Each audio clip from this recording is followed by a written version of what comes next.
Morning, welcome back to my channel. আমি সুতপা চলে এসেছি আজকে সকাল নিয়ে। দেখো সকাল থেকে তো বৃষ্টি হচ্ছে, যে এবার তো ভিজে ভিজে কাজ করতে হবে, কিছু করার নেই। বৃষ্টি তো থামবে না, আকাশের অবস্থা খুবই খারাপ। তাও গরমের থেকে ভালো, তাই না বলো? সঙ্গে থাকবে, তোমাদের সাথে দেখি কত কিছু শেয়ার করতে পারি, আর দেখতে থাকো। তো থামলো না, সব কাজ ভিজে ভিজে করলাম জানো। কাজ করে চা খেয়ে চলে এসেছি রান্নাঘরে। দেখো বসিয়ে দিয়েছি ভাত, ভাত হচ্ছে। ভাত তো হয়ে গেছে, এবার নিয়ে নিয়েছি খারকোল পাতা। তা দেখো পাতাটা তো ভালো করে ধুয়ে নিয়ে এসেছি, ছাড়িয়ে ঠাড়িয়ে ভালো করে। এবার এটাকে আমি কুচাবো, তার আগে বসিয়ে দেবো কড়াই। আর এই রান্নাটা তো সবাই করো, কালো জিরে দাও, শাকের মধ্যে রসুন দাও, সবই ঠিক আছে। তার মধ্যে একটা জিনিস জানো, যেটা দিলে শাকের গন্ধটা খুব সুন্দর হয়। তা দেখো আমি দিয়ে দিয়েছি শুকনো লঙ্কা, সর্ষের তেল দিলাম, কড়াইটা গরম করে নিয়ে দিয়ে দিলাম শুকনো লঙ্কা। আর আমি কিন্তু শুকনো লঙ্কাটা কিন্তু খুব একটা কালো করব না, লালচে ভাবে থাকবে। যে জিনিসটার কথা বলছিলাম না, ওই দেখো কিছুটা ধনিয়া দিয়ে দেবে, আর কালো জিরে তো দিতেই হবে যেহেতু শাক। তা ওটা একটু ভালো করে ভেজে নেবো, ধনেটা যেন সুন্দর লাল লাল হয়ে যায়। তাহলে হয় কি, জিনিসটা বলতো বাড়তে আমার খুব সুবিধা হবে।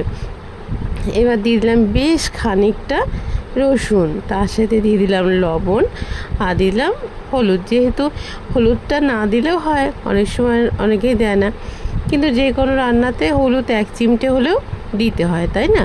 তাই রসুনটা ভাজা হতে থাক, ততক্ষণে আমি শাকটাকে ভালো করে কুচিয়ে নিই। দেখো কুচানো আমার হয়ে গেছে, দিয়ে দিলাম। এবার দিয়ে দিলাম বেশ খানিকটা লঙ্কা। তোমাদের সবাই জানো আমি ঝাল খেতে ভালোবাসি, আমি খেতে ভালোবাসি, আমার ছেলে মেয়েও খেতে ভালোবাসে।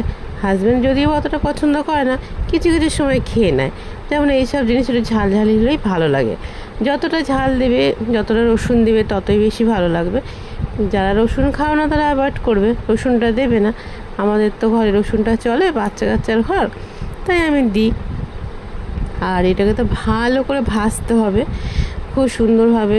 আর আমি দেখো অনবরত নেড়েই যাচ্ছি। কেন বলো তো? শাকের ডাঁটাটা আছে, সেটা সিদ্ধ হবে, শাকটা সিদ্ধ হবে, তাই না? তার জন্য।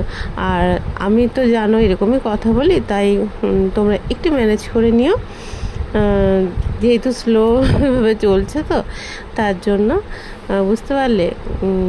যেহেতু এটা ভিডিওটা একটু বড় করতে বলেছে, জানতো বা কেটে কুটে আমি ছোটো করে নিতে পারতাম, কিন্তু ভিডিওটা একটু বড় করে করতে হবে, 8 মিনিটের ভিডিও করতে হবে, তার জন্য চেষ্টা করলাম।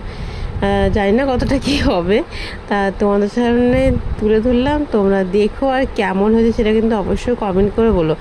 শাক ভাত তো আছে, শাক বাটা করবো, তার সাথে আরও রেসিপি আছে, তোমার সাথে এক এক করে শেয়ার করবো। তাই এটা করছি, এটা দেখো। তা দেখো শাক তো ভাজা হয়ে গেছে, আর দেখো কড়াইতে লেগে যাচ্ছে, আর শাকের কালারটাও চেঞ্জ হয়ে গেছে। শাকটা ঠান্ডা করে নেবো, নিয়ে আমি শিলেই বাটবো। শিলে যে কোনো বাটাবাটি করলে ভালো হয়, তাই না? সঙ্গে থাকো, তাহলে দেখো কী কোনোভাবে বেটে নিয়েছি। এবার সবগুলো তুলে নেবো। এতে আর কাঁচা তেল দেওয়ার দরকার নেই, কাঁচা তেল দিলে ভালো লাগবে না, এটা এরকমই ভালো লাগবে খেতে। তো ভীষণ টেস্ট হয়, তোমরা সবাই জানো। আর দেখো লঙ্কা দেখতে পাচ্ছ, দেখো। কে কে ভালোবাসো খারকোল পাতা অবশ্যই কমেন্ট করে বলো, আর কেমন লাগে খেতে সেটাও কমেন্ট করে বলো। আমার তো ভীষণ ভালো লাগে। আমার আর দেখো ডিমগুলো আমি আগে থেকে সিদ্ধ করে রেখেছি, সেটা তোমাদের সাথে শেয়ার করিনি, এমনকি ছাড়িয়েও রেখে দিয়েছি। এবার এটাকে একটু ভেজে নেবো।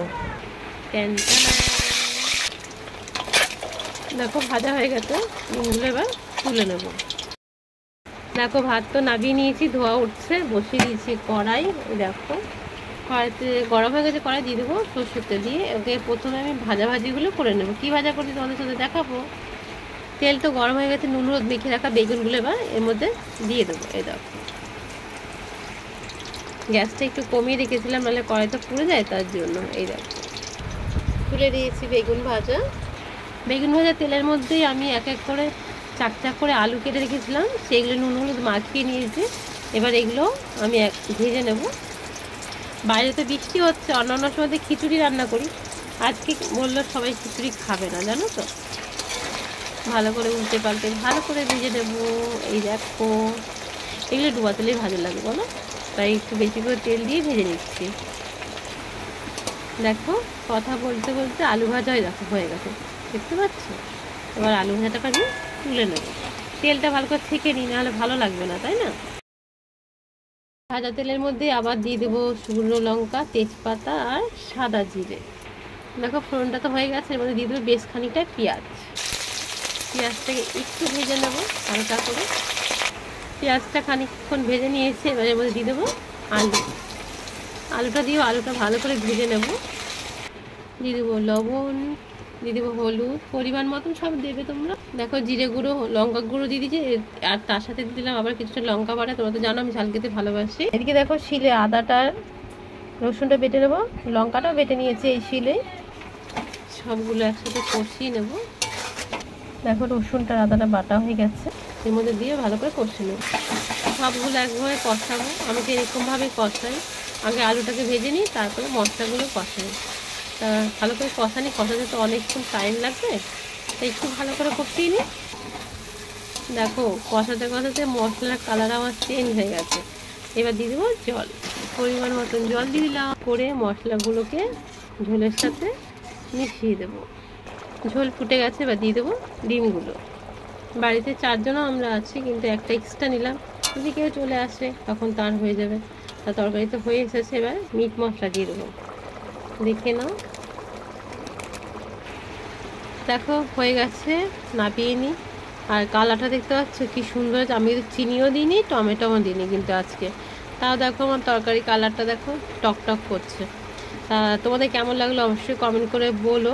তাহলে এতক্ষণ তাহলে আমরা খাওয়া দাওয়া করি, তোমরা তখন চ্যানেলটাকে সাবস্ক্রাইব করো, লাইক করো, কমেন্ট করো, ভালোবেসে পাশে থেকো। সুস্থ থেকো, ভালো থেকো। দেখা হবে নতুন কোনো ভিডিওর সঙ্গে। এখনকার মতো আসি, টাটা।